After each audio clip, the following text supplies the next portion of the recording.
Good evening, everybody. I am not Jim Kellner. He is actually away and he is doing a gig tonight. So Jim asked me to take over, and Brian is also away tonight. He's busy with, I believe, some Shriners stuff that he is involved with. So we'll give everybody a minute to jump into the live here, and we have a very special guest tonight. I actually met him a couple of years ago at Hypnothoughts, and that was the year of the 80s party, so undoubtedly he remembers my Starfleet uniform and probably a bunch of stories that neither of us are going to tell, so we'll say it that way. But for tonight, we have a special guest. He is, for nearly 2 decades, Matt has been helping people transform themselves. He is a certified hypnotherapist and a 500-hour registered yoga teacher. Matt has developed a unique approach to transformational coaching that emphasizes somatic inquiry, metaphor, and elegant trance work. Known for his ability of combining yoga's ethical practice with hypnosis, Matt leads workshops on navigating anxiety, metaphor creation, and setting boundaries. So we're going to welcome to the broadcast Mr. Matt Dickson. And there he is. Hey, Shawn. How's it going? We're going to cue the applause. Yay! Body for my mustache. Yeah, there we go. And that's probably one of the things that people will recognize. Very first thing is Matt and his mustache. Yeah. It's all good. Listen, for those of you that are out there, let us know who you are and where you're at. And I will say this for sure. This is where you can find Matt. Post that in the chat right there. That is his website. Of course, he is active on a bunch of different platforms. We'll be posting those as we go through the evening here. I see we've got a few watchers out there. There we go. Look at that. So I'm going to grab this one. There's Matt's website.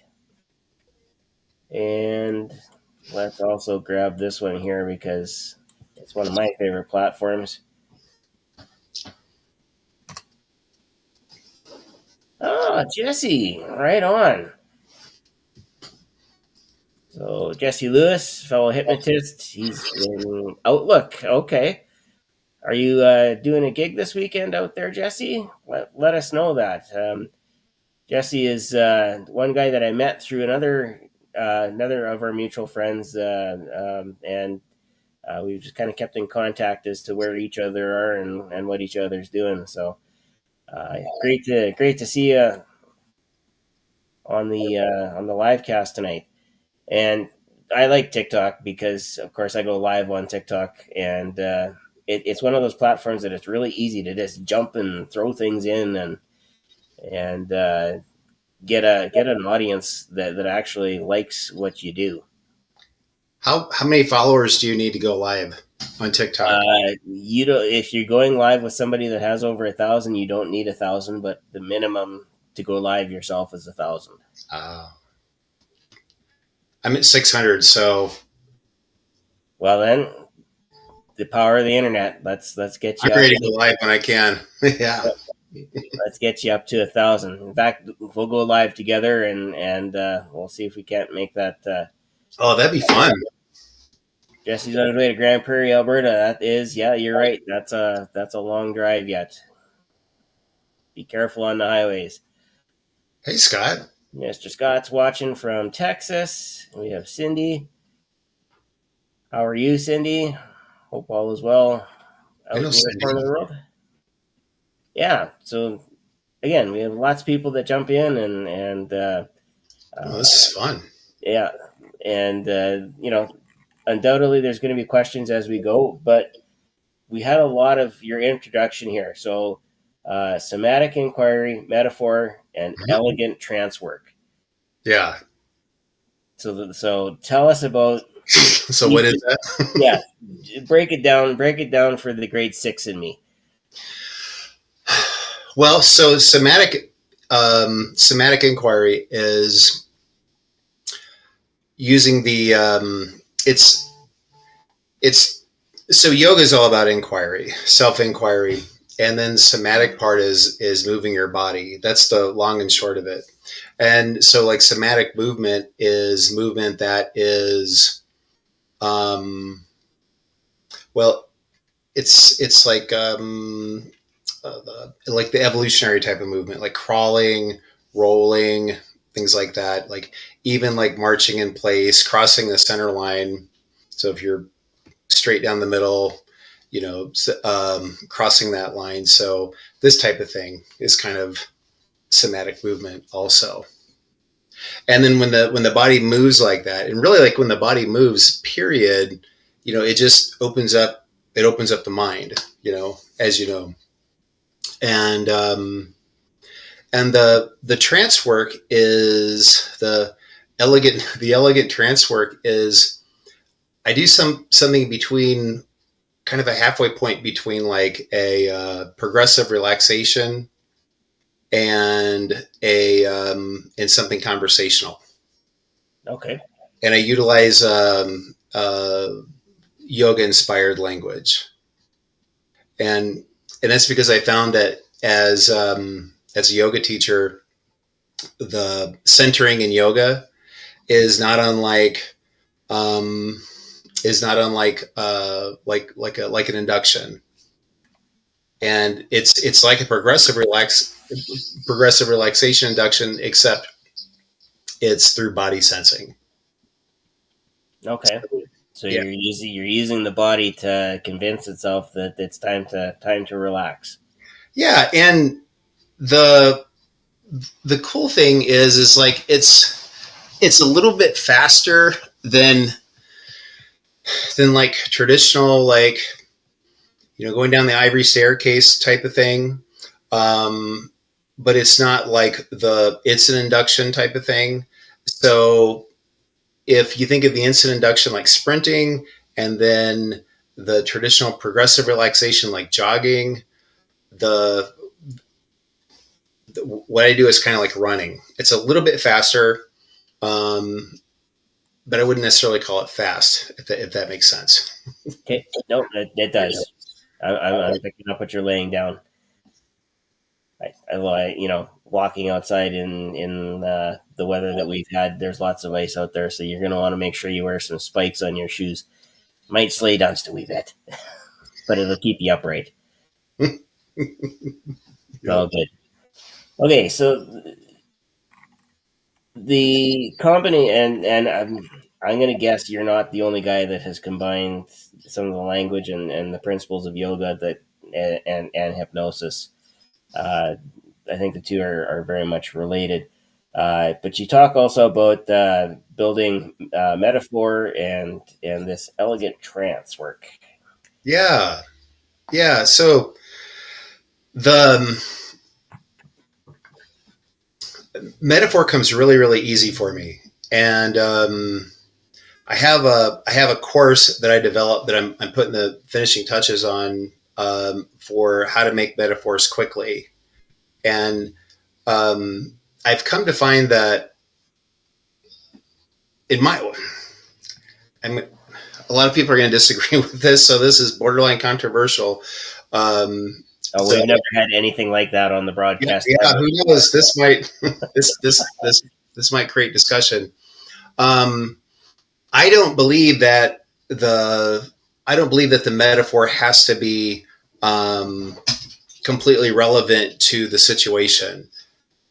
I think that the magic of metaphor is that any metaphor can work with just about any with just about any problem, because this metaphor, our subconscious mind will search for a meaning that means something to it, right? Right. So as long as I just bumped my stuff, as long as you have intention, like intention to heal, intention to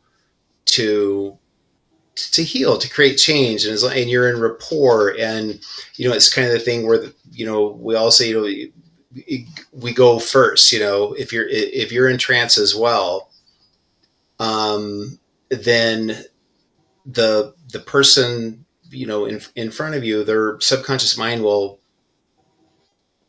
figure it out and find something from it to solve their problem. So it doesn't have to be like, oh, I've got somebody, I've got I've got a hiker who is smoking, and what's a good metaphor for someone who hikes and smokes? What's a good metaphor for quitting smoking? I don't think that you need to do that. I think that you just get into rapport with the person and intend to heal, like in Reiki. So I'm also Reiki attuned, and so Reiki is all about intention, and you form that sort of bond with the person. And it doesn't even have to be a metaphor. I mean, it doesn't have to be a story necessarily. You could just be talking about something kind of hypnotically. And I can give you an example if you want one. Yeah, you know what? That's exactly. We have welcome Janaea. It's a regular watcher, and she says, "Interesting. Can you give us an example of what you mean? Isn't that convenient?" Yeah. Go for So it.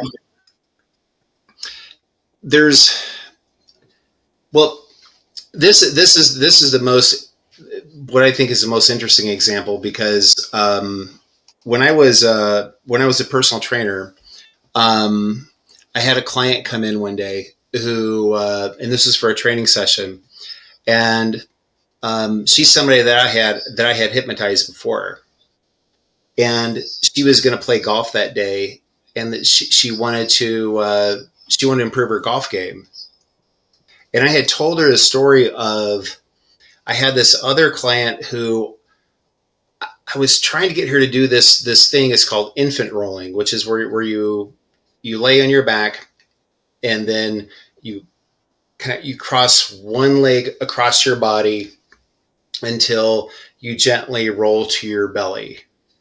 And it's you do it in such a way where it's like somebody sort of like pulled you over by the ankle, if that makes sense.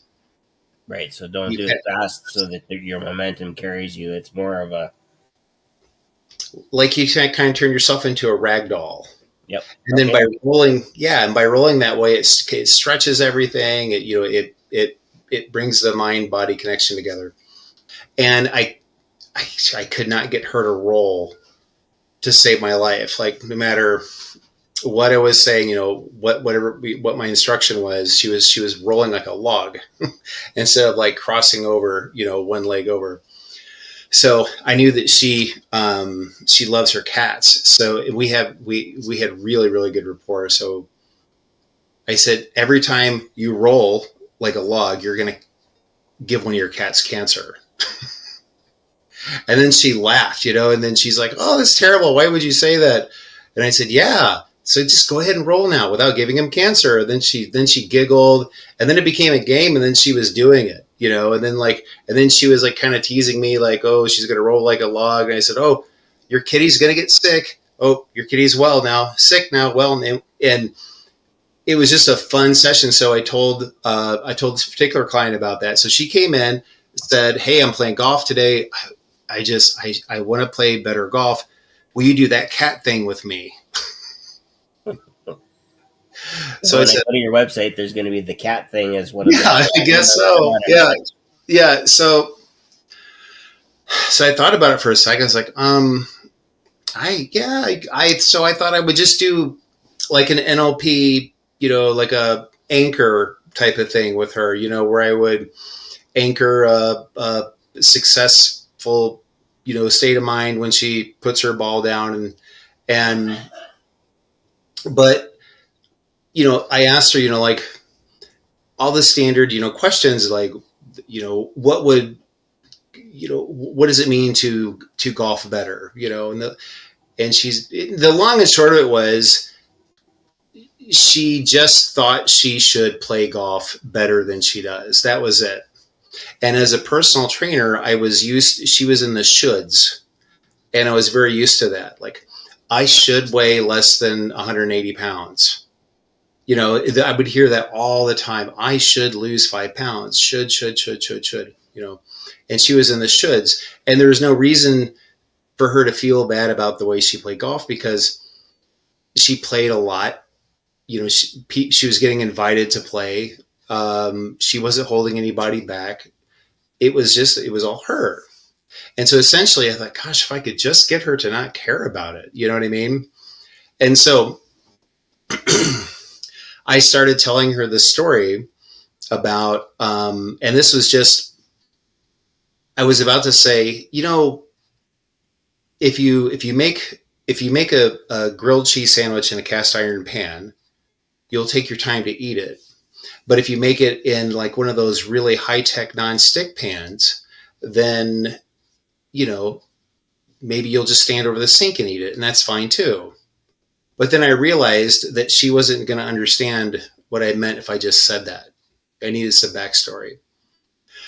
So I told her about this time when, you know, I was at a working women's survival show with the gym I was training with, and I was, you know, we're finishing after our demonstration, and I walked by this guy who was demonstrating pots and pans, and I just love a good demonstration, you know, because they're so hypnotic, you know. And this guy had taken he had taken 2 pieces of bread, put them in a toaster, and then he opened up 2 pieces of or this is 1 piece, I think, of Kraft, you know, single cheese, put it in the pan, and he heated the cheese up and started like swirling his, you know, and the cheese started to swirl like olive oil.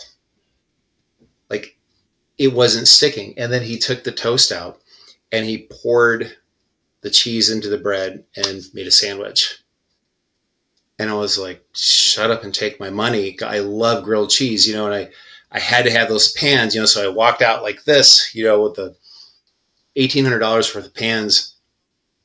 And I said, but you know, if you're going to make a grilled cheese sandwich in a cast iron pan, then, you know, you're not going to make it. You're not going to be able to make that in 60 seconds, because you got to heat the pan up, you know, and as you heat the pan up, you know, that takes time. And then you either butter the bread or you butter the pan.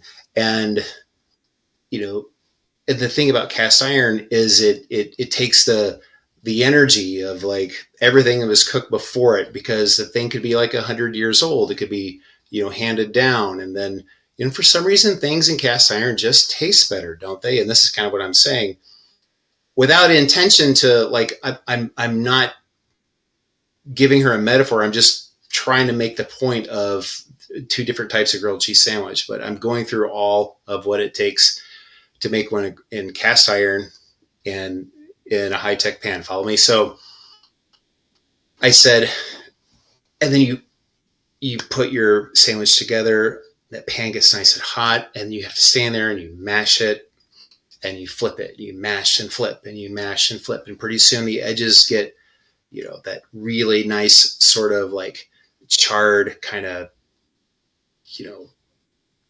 crusty, buttery, awesome thing, you know, you've got there. And then you spent all this time, and that's not a sandwich you stand over the sink and eat.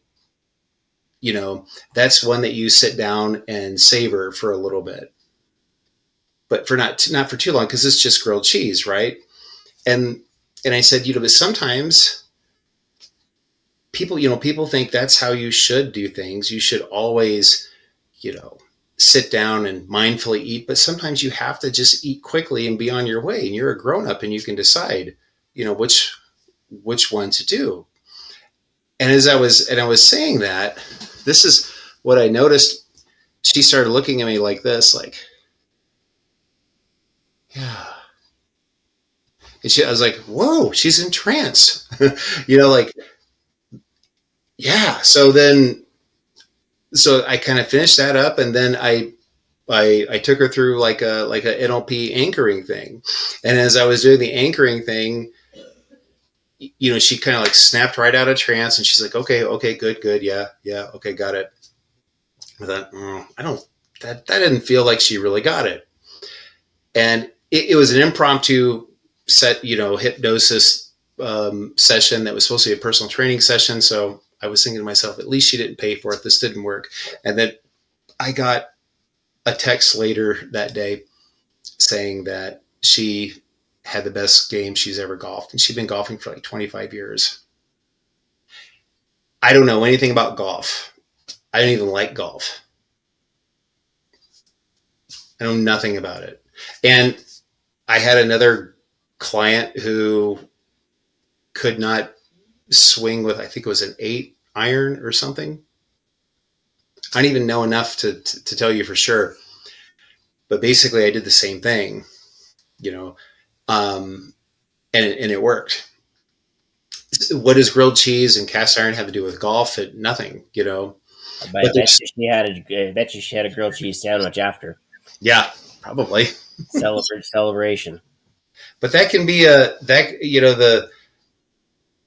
I think it probably got her to relax, and then she had a great game, knowing that, because she was wound up in this idea of attachment.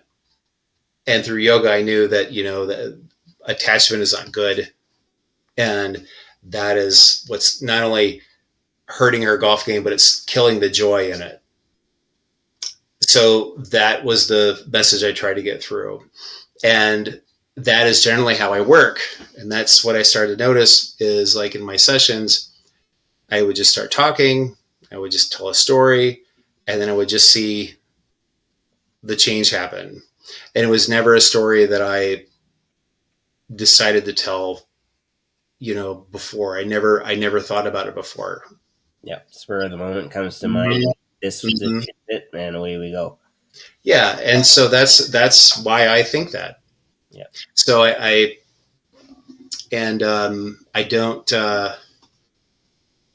don't think it's the end of the world if you explain the metaphor to somebody. It takes some of the mystery out, of course, but I don't think it ruins it. Just, you could say, hey, you're not really batting 1,000 here, and someone will know what you mean. But then, you could say, by the way, batting 1,000 means you're doing it perfectly. You're not doing it perfectly. It's from baseball. They will still understand, Yeah. So that's what I think. Yeah. No, and it in many cases it makes 100% sense. And when you're able to jump in and take somebody through a story, and I know this from teaching, because when you teach kids and you tell a story, I just told them this. Oh yeah, they're glued to it. And yeah. I will tell on myself. Middle years kids are the absolute easiest to just get them in and hook them. You can tell them a story, and it's like, oh my gosh, I used to tend a bar, and you can go through the entire story of Cheers, and they do, like, wow, and that happens a lot. Oh, such a good hypnotist, and you consciously know you're doing that. Yep. Oh yeah. It well, even for me, like, I was, for anybody who doesn't know on the broadcast, I'm sure I've mentioned it a few times, but my first career was as a McDonald's employee, and you work basically from crew up to management. And when I went back to my hometown as a student teacher intern for, I don't know what it is, 3 or 4 months that we normally do our internship, I just happened to hit a middle year school, so I had grades 7 and 8, and yeah, they were looking at me. It's like, oh, I know this guy. Where do I know this guy from? I said, here, let me help you. Hi, welcome to McDonald's. Can I take your order, please? Boom, eyeballs. It's like, oh my God, you're that guy. I said, yeah, I'm that guy. And then, yeah, so they wanted every possible story that they could get out of me about what goes on behind the scenes at McDonald's. So Oh man. I had ammunition. Let's put it that way. And yeah, once you catch somebody's attention, that's you can start slipping things in there. Just you know, one at a time. I know. I had a vice principal here not too long ago that was telling me, and that's where I got the cheers metaphor from. He went. Yeah. He actually did that, and I think it was with high school students, so they actually might have known a little bit about cheers. So he said, "Wait a minute, that sounds like a TV show." But he was like 10 minutes into the story. That reminds me of a that reminds me of a show I saw where somebody was doing that. That's yeah. Well, they're all stories are pretty much the same, I guess, right? So Yep. I had yeah, I had a client who was afraid of they thought their home was haunted, and I I wove like two stories into it, but the main one was so they were telling me that I said, well, how do you know, what makes you think your new home was haunted? And they said, I get up and I put my cell phone here at night, and then I'll wake up and it'll be over here. I was like, wow, that's really scary. Just lose your cell phone just a couple inches. Like what else? What else happens? And it was just things that were just so inane. Like it's so like Somebody could have texted them and they could have buzzed and moved. yeah, and and and I so I was telling about like when I was a boxer, that like the scariest thing about boxing, there's two scariest things about boxing is getting hit in the face and then hitting somebody in the face, because the face is it's an intimate area. It's a second or third most intimate part in your body. But like you just don't go around touching people's faces. So like once you get the best thing about boxing is learning how to not flinch when stuff flies at your face. And so I started telling the story like, man, I used to be in a band, and everybody I played with was really good, but I wasn't very good. And people always asked me if I was nervous, going up on stage. And I said, no, I was never nervous. And how could you not be nervous? I said, well, no one's trying to hit me in the face, because that really hurts. And, even if they were going to, I would see them coming, and they likely wouldn't have any skills and all this stuff, but I was just kind of weaving that whole thing in. And my intention was to let them know, like, even if you do have a ghost, it can't hurt you if all it can do is move your phone. It doesn't have the strength to do anything harmful to you. So what, and that's what I thought I was communicating. But they said, oh, I slept through the night, and thank you so much. I was like, oh, great. And I know exactly what your message was. Your message was, I just need to, be a grown up. I was like, that wasn't even. It wasn't even close. No, it wasn't. It wasn't what I thought. But then it doesn't matter what I think. So that's why I think this is the approach, for metaphor. That's why I don't think it matters. Yeah. And I can echo that. One of the very foundational things that we learn in education as a teacher is that everybody has bits and pieces of knowledge, but when you can put them together, you scaffold. And as you scaffold, you get more and more knowledge, and the more knowledge you get, the bigger the scaffold is. And that's how, if you think about that from a physiological standpoint, that's exactly what your brain does. It's neuroplasticity to a T. And, we say things like, well, when you know better, then you can do better, and Right. when you learn more, you can do more, and all those nice, neat little catchphrases, and that's good, but it all has that foundation in I need to make sense of something. And when you encounter a metaphor or you have something that's open ended that doesn't make sense, Mm-hmm. oh my gosh, that's the one that you get hung up on, and it can I gotta figure this out. And that's yeah, that's 100%. So What's your favorite protocol? for me, most of my clients are coming to me for things like anxiety and stop smoking. It's more of a habit change or a cut the ties with the past. So I'm still very much I guess a traditional guy. We'll go through the questions, and I want to circle back to that in a second because I'd like to know what kind of questions you ask as a coach. But we'll go through the very first session is get to know you, rapport building, if there's a fit, what it is they actually want, because when you're dealing with the shoulds, and you brought that up, when you're dealing with the shoulds, well, I should be doing this. Well, yeah, you should be, but you're not. So why? What's stopping you, or what's holding you back? Yeah.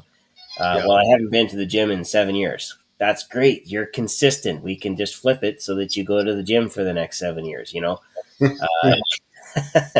It's trying to figure out what's behind what they think they should be doing, or what they really do want, because there are some that come to me that say, what, I need to get rid of this, and I want to do this and this. Great. You know what you want. You've explained it to me in positive language, not I don't want this, I don't want that, I don't, because that doesn't necessarily hit the nail on the head. And then we'll go through based on that. And my approach is still very much situational. If if in the questioning I get a piece of information that I can use, I will build that into the sessions that we go through. Case in point, I had one client who was came because she was depressed. COVID had kind of taken the Mickey out of her for sure. She had a baby, and there was that as well, and just life in general was very isolating where they were. And she was one that was a go-getter. I want this, I want that, I want this, and I want that. I said, okay, we're going to do these one at a time. Every couple of weeks, we're going to layer on a new thing. So we started with just the big vision. And okay, under trance, tell me a little bit more about this vision. What does it look like to you? Let's build this out. Give me some details, and then we can. I used that to basically lock it in, and I built a path through the vision so that she could get from where she is now to the end and see what it looked like at the end.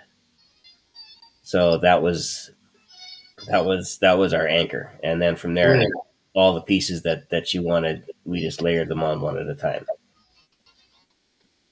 Gotcha. Huh. And now she's in the gym 7 days a week. Well, her one of her goals was to she had a particular bathing suit that she used to wear that she couldn't wear because childbirth often leaves the mom in a little bit of a state. So she wanted to do that. That was one of her goals. One of her goals, of course, was just in dealing with the depression and whatnot, to cut ties with alcohol and those types of things. Uh, all of that, like I said, was just layered in there. And yeah, actually, she's one of the people I have to follow up with, because I'd like to know how her summer actually went, because Mm. we did that last couple years ago, around Wow. last January. So, but Janaea says, off topic, have you ever used your mustache as part of a hypnotic induction? I can honestly say I have not used mine.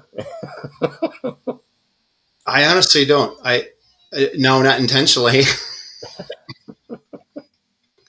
I hadn't. Yeah, I hadn't thought about it. How would how would you think I could use it, Janae? Janaea? Is it Janaea? Yeah, Janaea Renea. Renee? Like, would I have to just pull on it?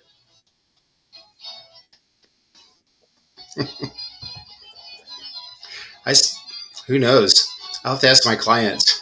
I think you know. I think you probably could because like one of the things with a mustache of your um, style, with the nice big handlebars, um, you do have something that can be focused on. And yeah, you know, oftentimes in movies, especially older movies, you see the villain is always twirling the ends of it, right? So that could be, yeah, that could be a focal point. That's a good point. That could be an anchor. Yeah. God. Eye fixation. Yeah, maybe you're right. That's awesome. There you go. New strategy. I hate this. I hate my mustache. I wish it didn't look so good on me. It's such a pain. I'm always combing it. I have product. I made it 30 years without having to worry about my hair. And now I've got like everywhere I go, I have product and a comb. I've got 2 combs. It's ridiculous. I keep biting it, just always getting in the way. It's become my thing now, so I have to keep it. Okay, so I have a mustache story. All Uh, right. my dad had a mustache and has almost always had a mustache, and my sister would have been, oh gosh, five, Yeah. four, and she would have never seen him without a mustache. My brother and I, we would have seen him. Yep. We would have seen him at least once without a mustache. But he decided one day to shave it, and he come walking around the corner, and she looked at him and let out this blood curdling scream, "Stranger!" I want you to recognize your dad. It took him 10 minutes to get her calmed down to say, "No, no, I'm still dad. It just, you know, don't have the mustache." So I, yeah, she says, I had a 4-year-old this morning, and I trimmed my mustache, and yep, went to shave the whole beard, and yeah, exactly. oh man, that sucks. The good If news he's is, saying if he's saying he did that on accident, yeah, the good news is it can grow back. So I keep trying to get this to stay kind of more like your, and it just keeps coming back. I don't know. You have a choice. You have hair. It looks like you're just choosing to shave it. I don't have much of anything. Yeah, my hair was my yeah, it was an accident. Yeah, I'd say the same thing about my hair most of the time. My hair is just straight. Like if I grow this out, Uh, it just goes. So it looks like I got a black halo uh, around my head, and it's one of the things that I did not get the good hair genes that my brother and sister did. My sister got some nice curls. My brother got a nice tight curl, and I was absolutely straight. So I would have murdered somebody for straight hair. well, I can grow it out and send it to you. No, I'm over it. I'm Make a over it. wig out of it. Oh, look at that, Josh. Hey, how's it going, Josh? Oh man, what's up, Josh? I love that guy. He is good, and one thing I'll say about Josh, he is extremely active on some of the social media platforms, and he's always got something on the go with his uh, just anything that you can think of. All of a sudden, he's on it. He's got 10 videos on it, and he's just been a master at kind of divvying things up and making sure the sound bites get out there too. So up late. It's only 10 o'clock, 10 after 10 here in Saskatchewan. So 10 after 11 or 11 after 11 now in Eastern time zone. So, Mm-hmm. and I don't know if we have anybody across the pond with us tonight, but that's where it's already tomorrow. Awesome. Got to keep hustling. Yeah, that's exactly it. You know, it's one of those things. I was just telling Matt, Josh, that he and I can go live on TikTok. But you know what? If he can grab you on a live too, that would be awesome. Josh has Josh quite is a quite. TikTok master. Yeah. Oh yeah. Absolutely. Absolutely. He was in the uh, Lori Hammond mastermind group with me, and he did him and Dave, I forgot, Dave Bennett, yeah, did a TikTok training, and Josh is the TikTok master. Yeah. Yeah. He and I have actually sat down a couple of times, and I still have to kind of figure out what his workflow is because it is. You're right. It's masterful. There you go. I'd love to do a live anytime. Sounds good. All right, so we should plan. We should plan a time. I can tell you for sure. I'm usually on Sunday mornings, but we can if we can find a time, uh, during the day or whatever that works for all three of us. We can all go live. Okay, he says I'm also doing a lot of paid ads on Facebook now too. That's yeah. That for me, I will get there. I'm just not 100% comfortable handing my credit card to Facebook just yet. How's that going, Josh?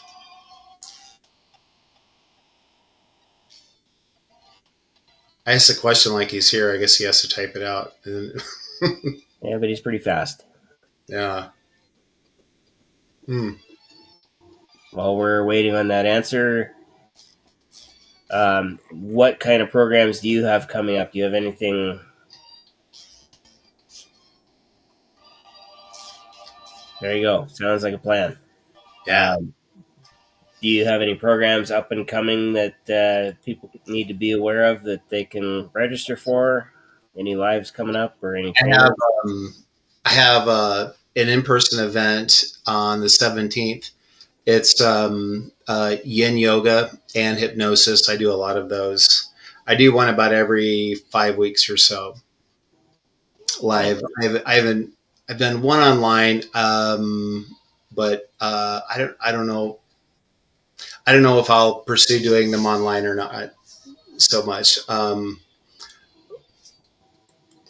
But maybe I will. But live, they do great. They always sell out. I always have a wait list, and it's yin yoga, which is if you don't know what yin is, it's a very at least the way I teach it, it's very gentle. It's a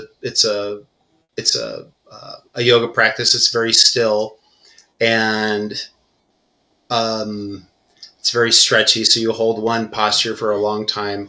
Most of the time, at least when I teach it, you never get off your back. It's usually you're on your back or your belly, and then I work hypnosis in with the yoga language. Nice. And Uh, Josh says, I saw your event, Matt. Keep it up. oh, thanks, Josh.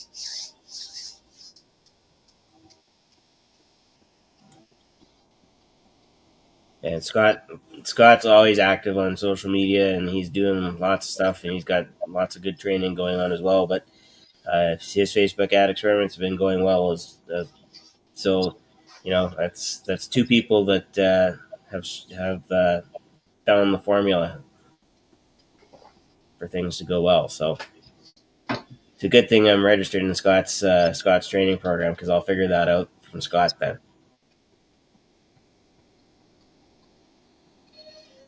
All right, Josh, have a good night.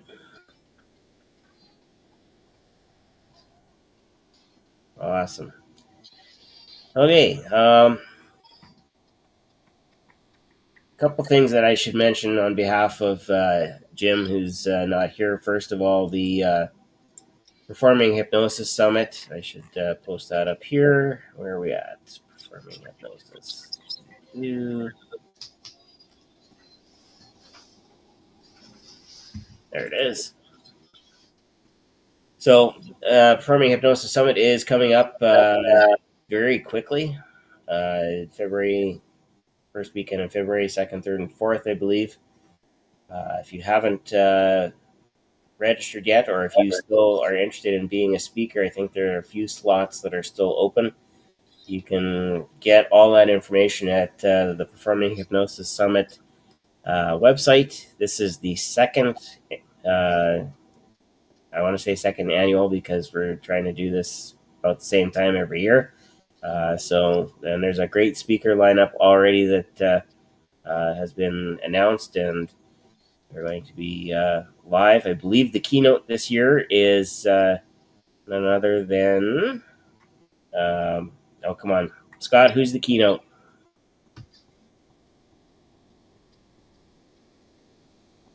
It's Terry Stokes. That's who it is. Yeah. So his name escaped me for a minute, and I should know that because Terry is one of those guys that he had a long-standing relationship with the Calgary Stampede, and Calgary is the next province over from me. But almost every year for a good number of years, he was the hypnotist of choice. So he would roll into Calgary, and he'd do like 5, 6, 7 shows at the Stampede, and just every year he'd be doing that same thing, and they absolutely loved him. I saw a broadcast actually, the news interview with him, and I don't know how old it was, but he doesn't look that much different than he is now, and they were just always singing his praises. That he was the best guy, and yeah, it was nice to see. I met Terry at the Heartland Hypnosis Conference. I wonder if I'm thinking of Terry Bloom. Hold on, I'm gonna look up Terry Stokes. I might be. Terry. He's got a beard. Oh no, that's not the same guy. Oh yeah. No. Sorry, Terry. No worries, because you'll probably see him at Performing Hypnosis. Well, you will see him at Performing Hypnosis if you go. Where is that? This will be the Performing Hypnosis Summit is in Vegas. It is at the former HTL headquarters, New Orleans. New Orleans. So we'll have lots of other activities as well. Trying to. I don't want to spill the beans because they're still finalizing a couple of details, but there'll be shows that we'll go to as a group and that kind of stuff. They're planning some suppers and all the really good stuff, so that there's lots of time for networking and having fun. It's one thing to be learning all the time, and but as a teacher, that's great. You give me a book or give me a video or whatever, I'll parse it out and figure out what distill the knowledge that I need to. But you got to have some fun sometime. You can't always be working like that. And networking has that wonderful effect of learning, from other people. Yeah. You get a different perspective. Jesse's asking, who does the Stampede now? That is a darn good question. I don't know. I would have thought that they would have somebody in the wings that was doing it. I know somebody else asked this question not that long ago, and I'm trying to remember. Oh no, you know what the question was? It was how many female stage performers had done the hypnosis show at the Stampede. I believe there's only one that has done that, and I think it was a year that Terry couldn't make it. So Janae says advice and tips for going deeper into trance.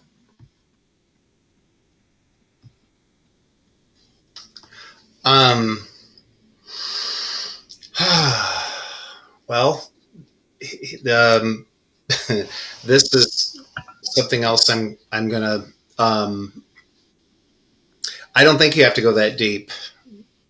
So, I don't. I personally don't think that you have. Mostly, I work conversational. So, if you're working conversationally, you don't really have to be that deep. You know what I mean? The person isn't generally out. I don't think for general change that how deep you go makes a huge difference. Um, Unless it's something really, really, really major, like um, you know, blocking pain for surgery or something like that. Um, but I think like, can you, when you say deeper in trance, Janaea, do you mean like, like, are you, is that something you're having a challenge with or something? Or I don't know, if you give me some context, I could probably answer it better, but I don't, what do you think, Shawn? I don't, Well, I think depth. Everybody's got. We often will say, at a level that's perfect for you. Everybody interprets it that yeah. depth. For some people, it's a very, I'm just kind of subconscious, and for other people, it's I'm going to you know tank completely, and I'll see you in the morning when you wake me up. I've seen both, and I've had both even in shows as well. You have somebody that just hits that Esdale state, then they're done. Yeah. They're not going anywhere, and they're not doing anything. Yeah, she's asking, would you agree that most people have the tools they need, but they just need a kick in the ass to change? I'd say that's true of almost 95 to 99% of people. Um, there's that one thing that if they get past it, it think of it like a building. Not that I want to use a traumatic example like the World Trade Center, but in reality, you take out one support and that building comes toppling straight down, right? And that's that one thing that if you just collapse it, life falls right into place. Hmm. It's a beautiful metaphor. I got a few of them. Yeah. Okay. Sometimes an entertainment experience factor for me. Depth is sometimes an entertainment / experience factor for me. I suppose Ericksonian level. Um, Regarding the tools thing, to that everybody has the tools. I agree with that as well because that's the trainer in me believes that if you're if you're able bodied and able minded, then you can do whatever it is as long as your body and your mind cooperates. And some people, the everybody's teachable. Anybody who says that some people aren't teachable, then don't go learn from that person.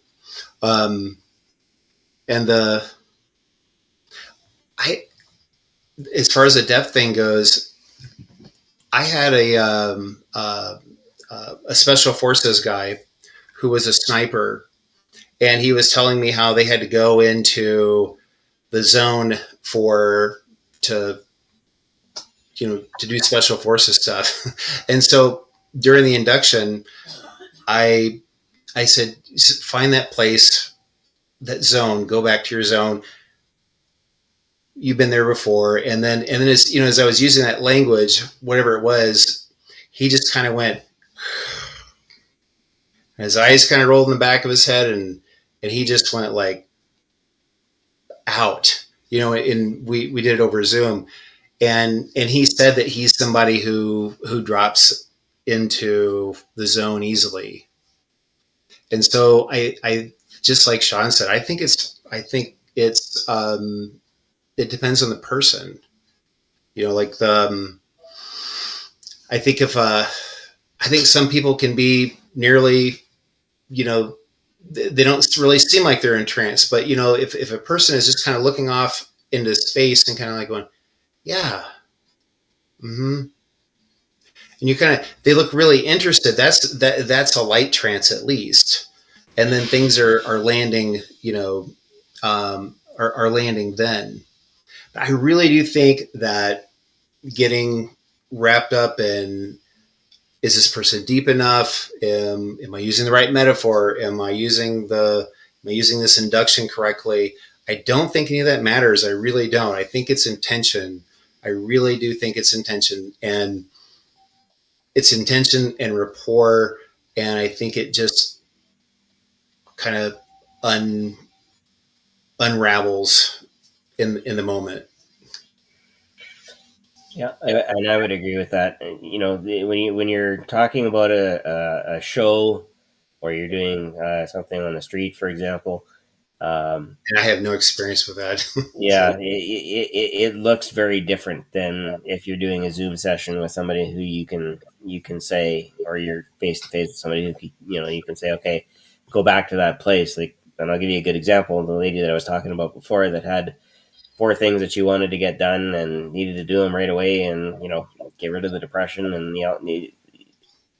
for her, the first session was about a 10-minute induction. Uh, every session after that was 32 seconds. Go back, find that place, snap, done. Let's get on with the next session.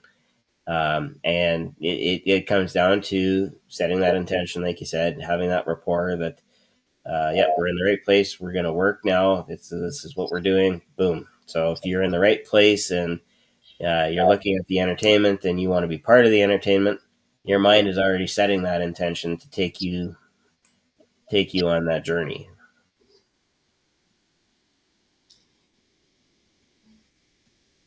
Hope we answered that. It'd be a good question for Jim next time. Shania, are you a performing hypnotist? I bet she is. And if so, like my answers are not helpful at all. So I apologize. No, it's all good. It's all good. And that's one of the things that nobody has all the answers. The person that says that they do is lying to you. Yeah, yeah, yeah. Uh, Usually they're from the government, but we won't go there. Oh, it's all good. Okay, we are getting on to a whole hour of chit chat. If there's any more Getting questions, closer. yeah, if there's any more questions, fire away. Otherwise, Matt's getting his eyeballs ready for some hypnosis. So, oh, here we go. Let's see. Was that specifically for stage hypnosis for setting the intention, Jesse? Which part of my answer was?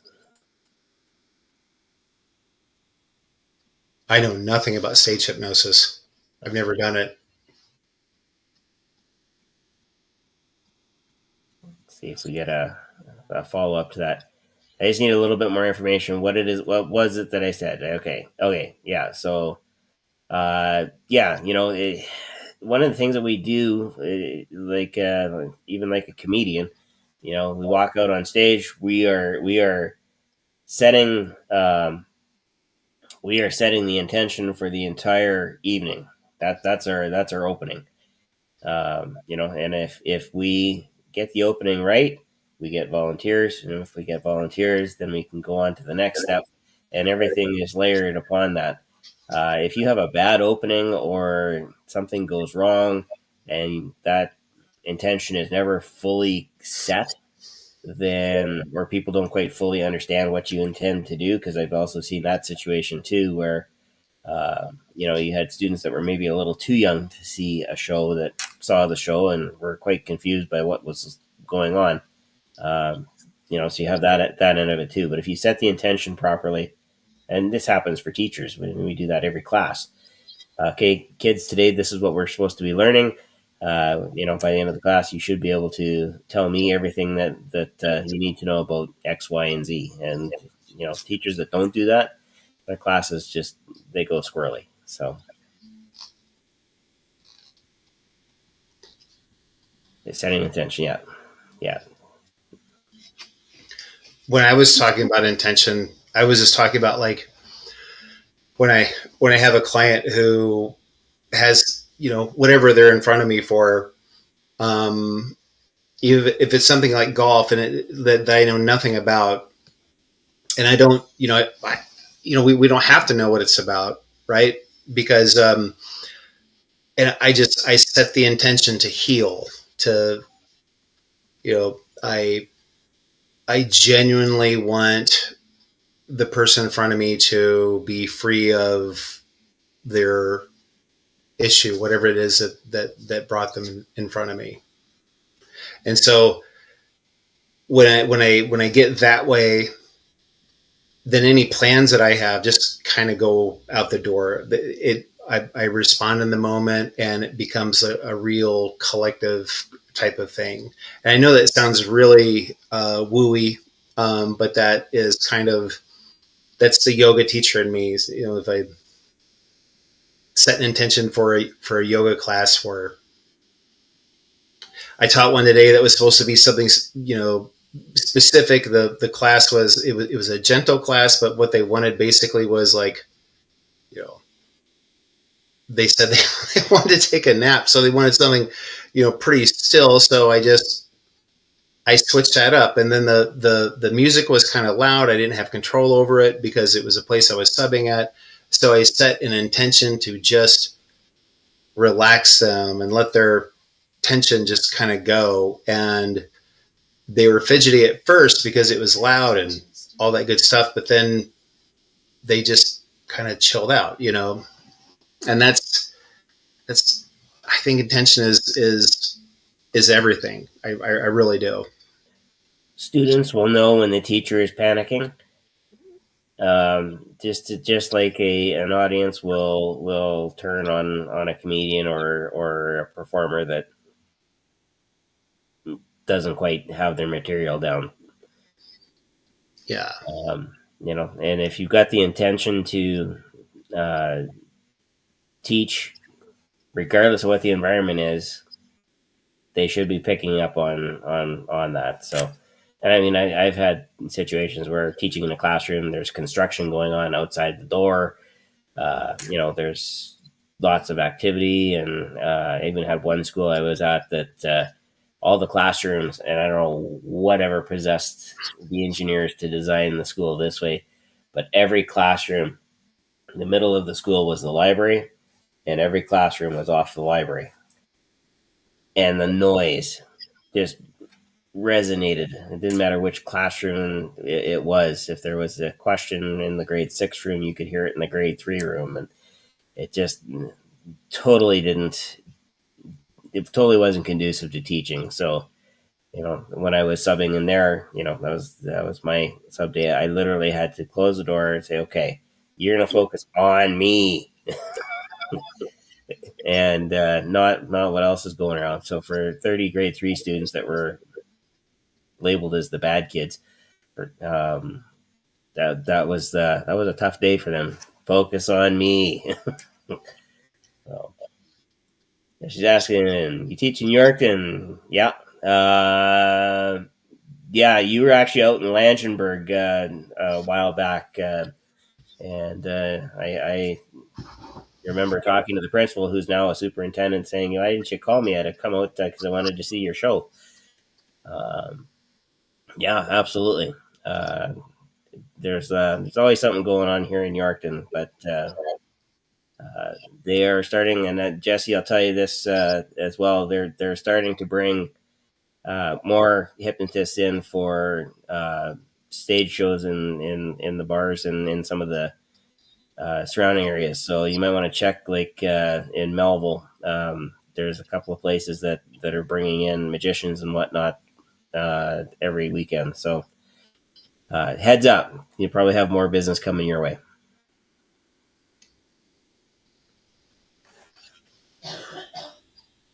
All right. So this is where we put out our standard disclaimer.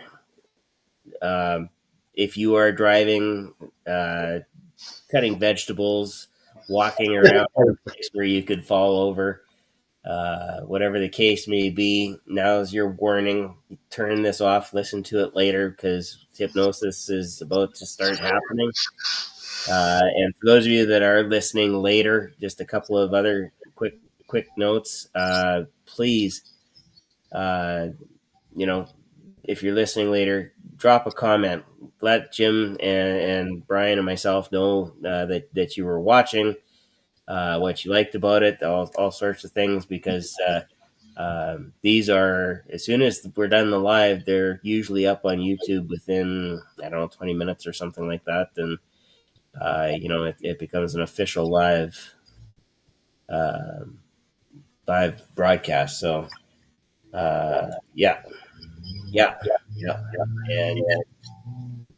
And that totally makes sense, especially if you're driving. We don't want you veering off the road. All right. So we're going to turn it over to Matt. And Matt, are you going to do something that's kind of therapeutic, or are you going to do something fun? What? What's Well, what's your flavor tonight?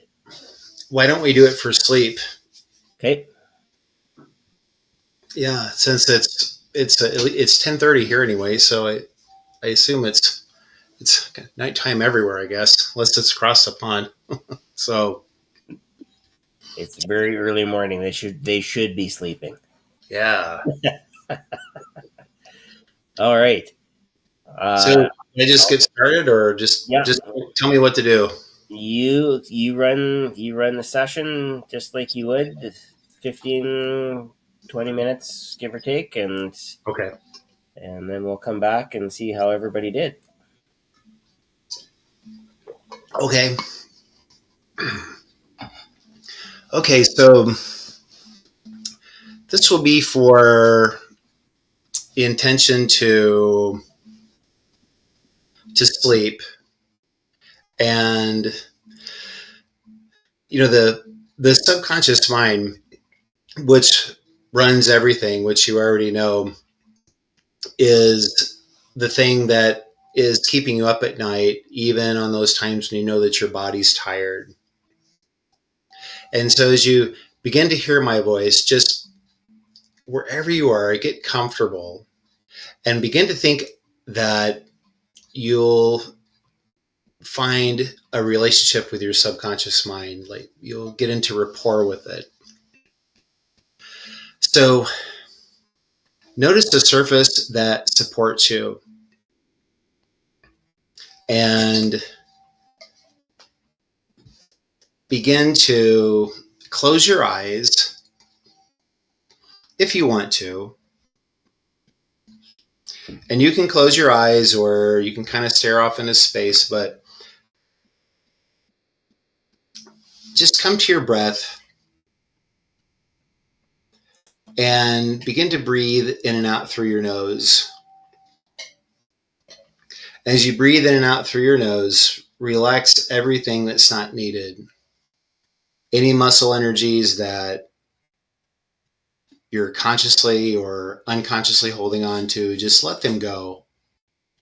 Only use what is needed to support you in your place, whether you're seated or lying down, so that you're safe and you're secure. As you breathe deep down into your belly through your nose, allow your belly to become soft. As you allow your belly to become soft, let it expand with each inhale and let it expand really, really big. And in the West, we get an idea that bellies should be a certain way, that bellies should be flat or they should be toned or they should be unseen, invisible. But that's complete crap. Just let that go. We're the only people who think that. Bellies can be soft. So allow your belly to be soft. and release any sort of idea that you have of self-consciousness about your belly, and let it expand really, really big.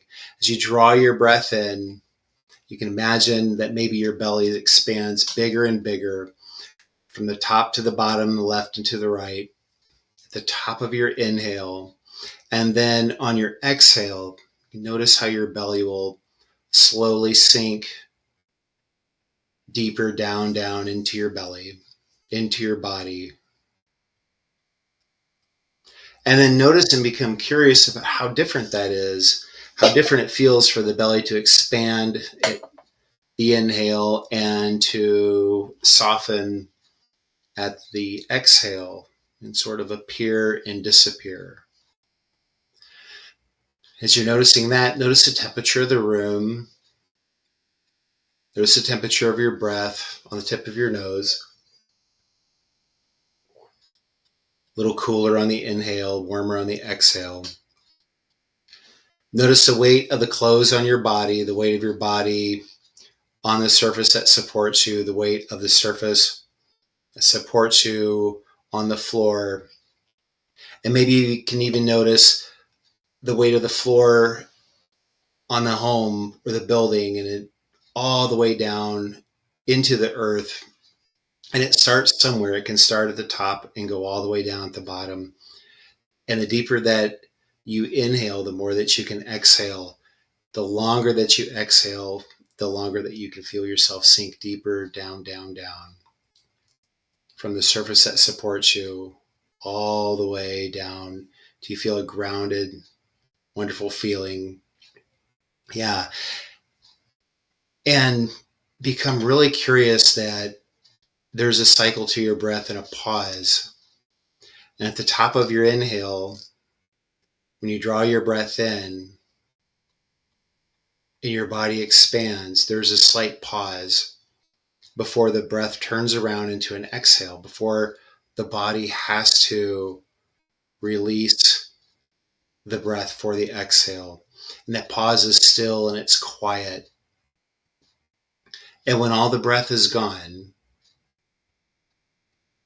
and the belly and the body is empty, there's a pause there as well, right before it turns around, the body thirsts for air. And that pause, that calm stillness is the same. It's the same on the top as it is on the bottom.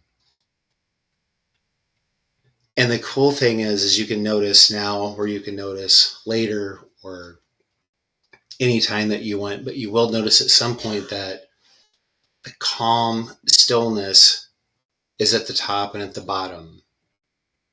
And although it doesn't take much time in conscious time, and your subconscious mind knows time in a different way, and it doesn't see, feel, or express time in any certain way. And something that's just fleeting in the conscious mind can last forever in the subconscious mind. And anytime that you find yourself either here or inside or outside your practice, or where you're sleeping,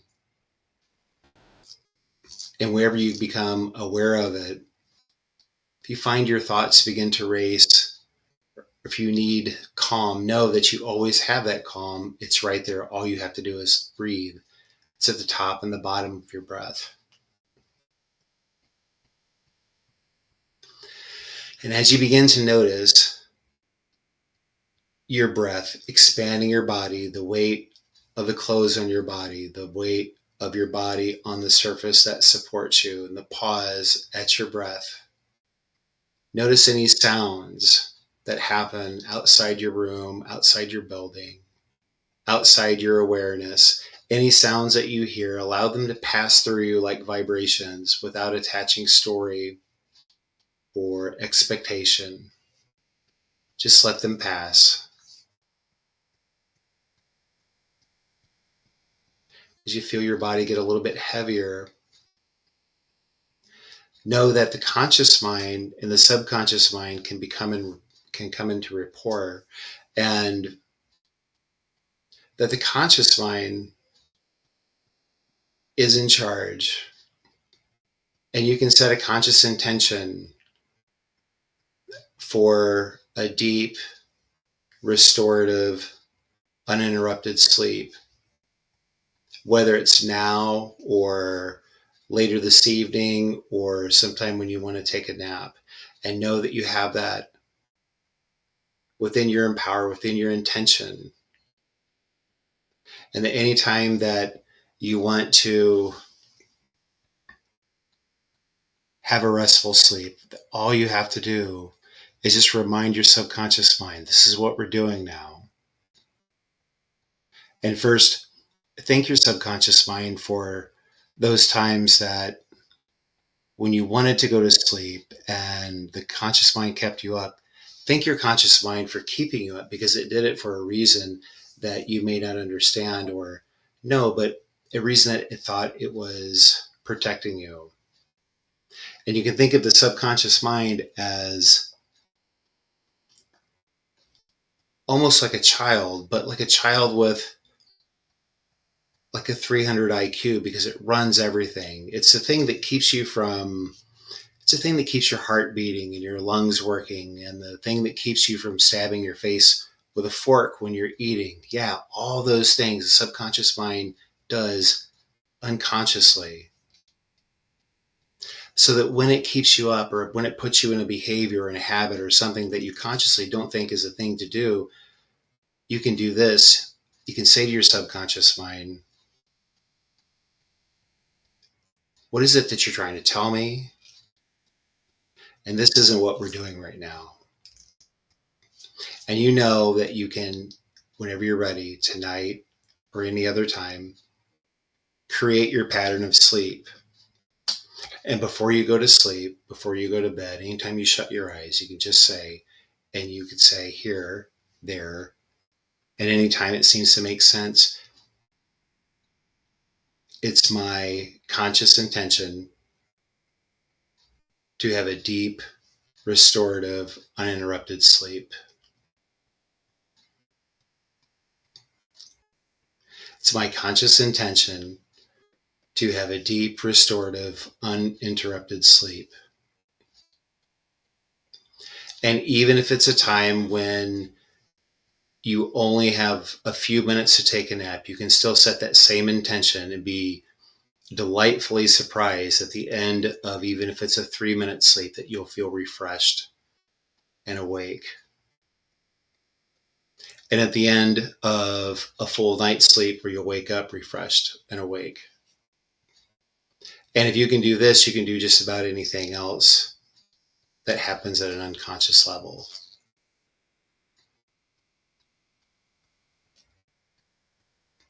Begin to slow your breath down. And as you're breathing in, calm, grounded confidence, you're breathing out tension, tightness, racing thoughts. And tension in the mind is tension in the body. As the tension leaves the mind, it leaves the body. As it leaves the body, it leaves the mind.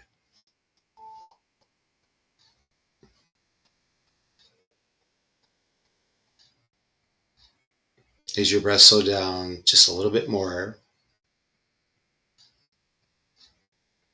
and when you become confident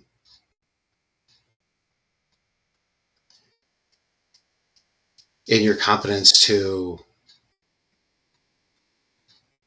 take control of your sleep, your subconscious mind will give you some sort of notice. And it could be something that pops into your thoughts. It can be an itch, a tingle. It can be a sound.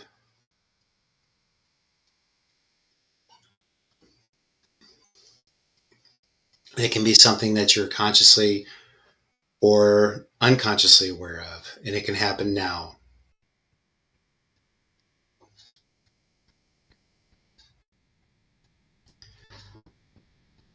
And now that you have that sign, you have that signal, in your own time, go through 3 rounds of breath, 3 breath cycles, and then at the bottom of the exhale, the 3rd breath cycle, open your eyes.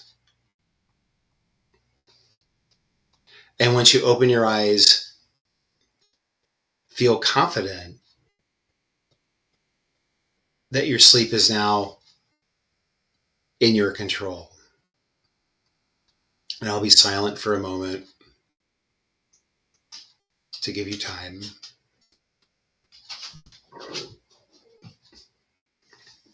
And take all the time that you want, all the time that you need.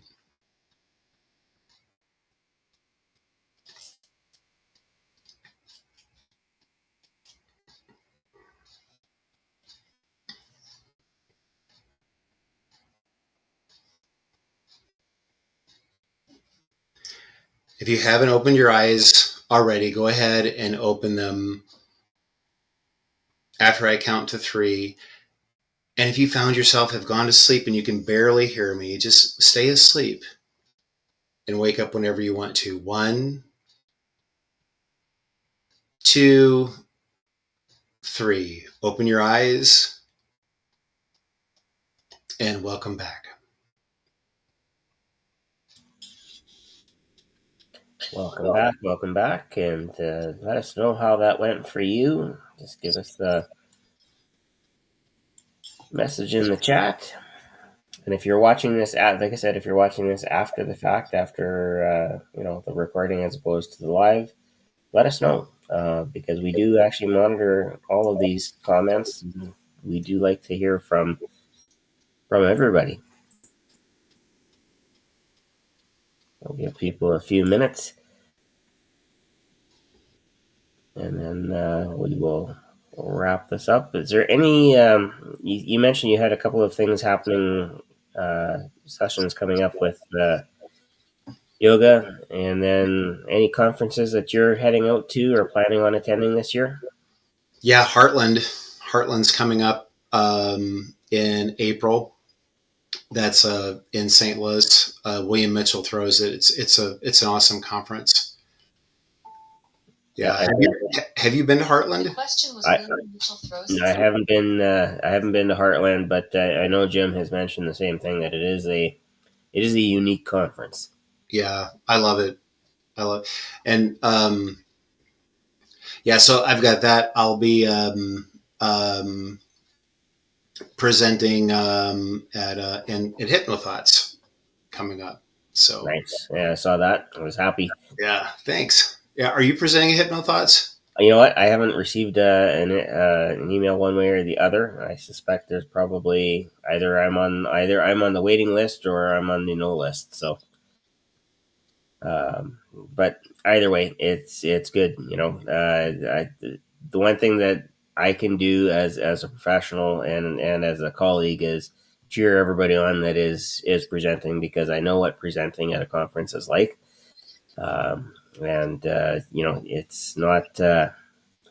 It's not something you take lightly. It's something that you prepare for, and you do you put they see 20 minutes, an hour, whatever the case may be, of you presenting, or if you got a pre or post or whatever, they'll see that. But they don't see is the number of hours and days and the blood, sweat, and tears, and this doesn't quite work. I know, how do I explain this? And you're molding and crafting and preparing, and nobody sees that. They just see the end product. So I had my first. I think it was my first panic attack at the conference last summer. On the day I was presenting, and I don't think I've ever had one before. And I was sitting there in Gila Zach's presentation, and it was dizzy, and I wasn't able to get like a full breath, and I was like, oh my God, am I having a stroke? So, stroke or heart attack, that's usually what it feels like. Mm-hmm. So I drew a clock, on my paper. I'm like, oh, well, that's a beautiful clock. Okay, so I'm not having a stroke. Like, oh, I'm having a panic attack, And then as soon as I figured that out, I thought, wow, this is ridiculous. I'm doing a presentation on yoga language. I'm a yoga teacher and I'm having a panic attack. And then I was like, I'm a yoga teacher. I know. Oh, so I started doing this breath technique where I was just breathing in through my left nostril. And anyway, I solved it in the moment, but it was crazy. It was crazy. And Anthony Gitch brought something up. It said that he said the energy at a Vegas casino is just overwhelming. So not only that, but and I didn't think about that. So yep, they use some things to amp up how you feel and how you act in a casino for sure. Yeah. Janaea says, there's no way that was long. Breathing is very slow. Honestly, still feel half asleep. Well, you know what? It's almost time to go totally asleep. So, oh, thank you, Jaya. Thank you. yeah. And that's one thing that I think every hypnotist needs to focus on with a client is just the ability to take those deep breaths. Oftentimes, somebody comes in and, like you said, they're panicking or they've got a little bit of anxiety or whatever. Mm-hmm. Yeah, and even students, you see this all the time with students now post COVID, and it seems that it's more prevalent than it used to be pre COVID. But teachers will spend time just having the students breathe, so that they can kind of dissipate the stuff that's troubling them, and then they can get on to the lesson. The breath is the gateway to the autonomic nervous system. So that's. Hey, Janaea, will you follow me or let me know? Put your stuff in so I could follow you. Because if you're a performing hypnotist, I want to follow you.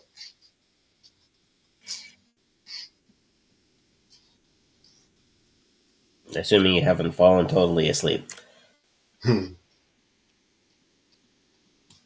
All right. There's if you find yourself getting really worked up, this is for anybody.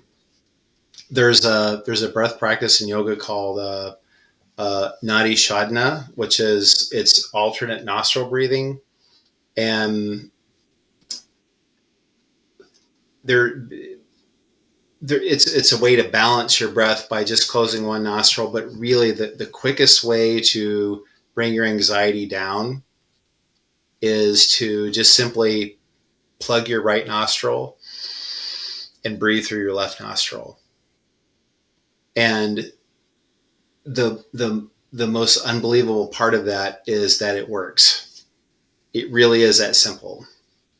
And really, anytime you exhale longer than you inhale, which most people know, that will calm you down. But breathing through your left nostril, that's the Luna channel, the cooling channel, and also like if you're hot, that'll cool your body. So that's just interesting.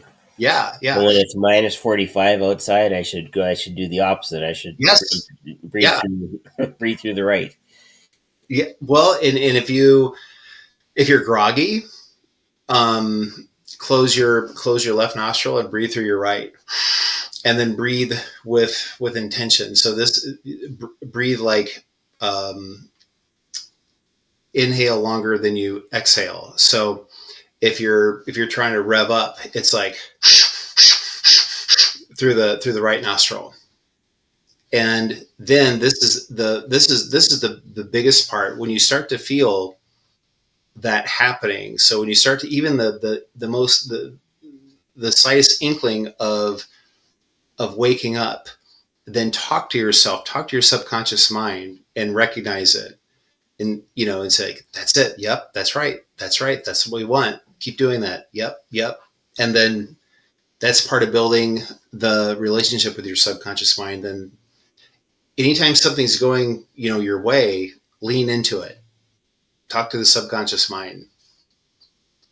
Yep. And that's one thing that I often, especially when I used to play a lot of Dungeons and Dragons, people would say, well, how do you describe this and that and the other thing? I said, well, one of my best descriptions, I think, was if you picture yourself and you're acting out a part, Yeah.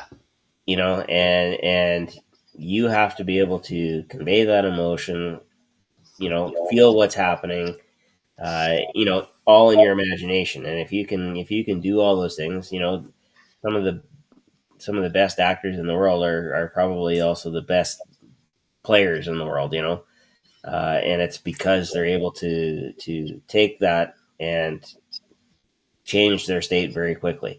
Yeah. Whether it's with the breathing, or they've got some other trigger. Case in point, your military special forces Mhm. client. People that are able to change their states very quickly and adapt to situations and do those types of things. Uh, I'm in awe because I don't often, people say, "Oh, Shawn, you're consistent, you're reliable, you're trustworthy, you're this." They don't often see just how subtle the states can change depending on what they're saying and what else is going on. But for some people, it's very obvious, and that acting ability, that ability to jump into something different, boom, boom, boom, boom, boom. I'm in awe of that. That's exactly what actors do. Yeah, that's exactly what actors do. So, oh, I just saw what Janaea wrote. Yep, yep. Not a hypnotist, not really on socials. You probably save a lot of time not being there. But if you are checking out Matt's socials, I would recommend his. I'd recommend Josh's. Mine as well. I'm not sure if you were here last 2 weeks ago when we had Chanel on as well, but that'd be another person that you could follow. And there's lots of us out there that have some unique things and some things that are the same about us. None of us have the entire answer, so it's not a bad thing to follow a lot of us. You must be really interested in hypnosis, Janaea, if you're not a hypnotist, because I seriously thought you were. You asked really informed questions. So, Yeah, she's been a long time watcher of the show. oh, yeah. Yeah, and it's always nice to see familiar faces when we go on the lives. So we definitely appreciate our audience. But you know what? We are getting on now to 5 minutes after 11, at least where I'm at, which is 5 minutes after 12. So we've been on for a while, and I think it's probably time to step out of here. But yeah, Jania is definitely interested in hypnosis, no question. Well, please follow me because I'd like to connect with you. Yep. And the other thing is, don't be afraid to ask questions. Even if you have a question, post it here. Jim and I can jump in here and ask Matt that question and get you an answer anytime. So this will be posted as a recording in the next 20 minutes, and it's been fun spending this time with you, Matt. And yeah, thanks for having me. I'm hopeful that I will see you at Hypnothoughts, and we will leave it at that. Have fun, and we'll see you when we see you. Yeah, thanks, Shawn. Absolutely. And for everybody else, have a good night, have a good weekend. I know we're getting on to the Christmas season and whatnot, so if we don't see you on the next live, which I think is going to happen right before Christmas, Merry Christmas, and all that other good stuff as well. Good night, everybody. Everybody.